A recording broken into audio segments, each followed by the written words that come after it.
My name is Stefanie Seddon, and I'm going to read you Kopuwai. You never lose the view you grow up with.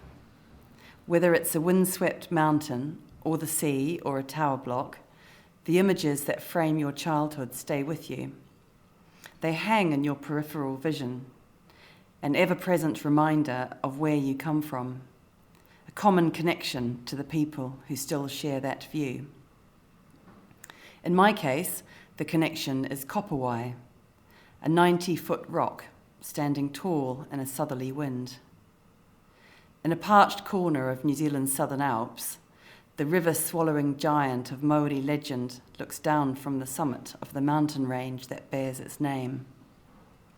I grew up in its foothills, part of a long-distance rural community shaped by the mountain's overarching physical presence.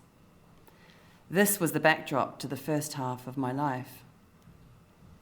I still carry some of Kopuwai with me, a rough-hewn gold nugget prized from one of its snowmelt creeks by my father 30 years ago and cast into a ring by a London jeweller. It draws me back to the place I remember, squeezing my skin so tight it leaves a mark that doesn't fade. I've spent exactly half my life now on the opposite side of the world to that mountain, putting down roots in the country my forebears abandoned generations ago.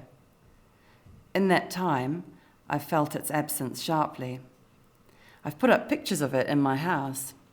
I've made it the subject of my writing, where it assumes different proportions, where everything seems twice what it was. The colours appear more vivid, the summers hotter, the winter storms more dangerous. But with time and distance, my connections feel more fragile. It's a fragility rooted in displacement, in the feeling of otherness that so many writers have tried to unpick in their work. A fear that I'm no longer identified as a local in the place that I still call home, that I might become an outsider, a wandering summer tourist looking on. A fear that my relationship with the landscape and people will change, that the mountain's steel blue outline might become a faraway smudge in the haze. In my memories, people are mixed with the mountain. My father, like thousands before him, panning for gold on its southern slopes, the high country spreading wide like a rumpled quilt. My mother hanging out the washing with snow at her feet, sheets billowing sideways in the wind. Tom, the farmer, long-nosed sheepdogs racing at his heels. When I do go back every couple of years, I always call in on Tom.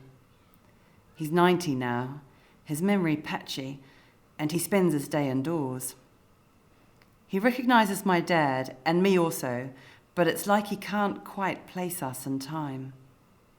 Not that it matters. We talk about fossicking, sheep, the wool price. Then we talk about the mountain.